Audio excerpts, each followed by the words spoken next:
Pirmoji psalmė. Laimingas, kas atmeta nedorėlių patarimus,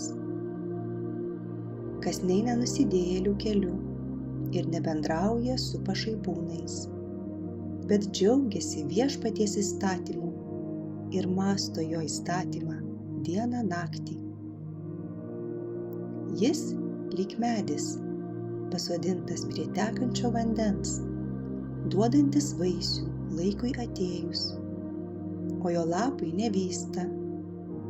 Kad ir ką jis darytų, jam sekasi. Nedorėliai netokie, jie kaip vėjo blaškomi pelai.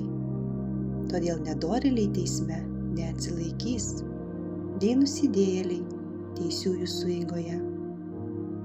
Nes Viešpats globoja teisiųjų kelią, o nedorėlių kelias veda į pražūtį.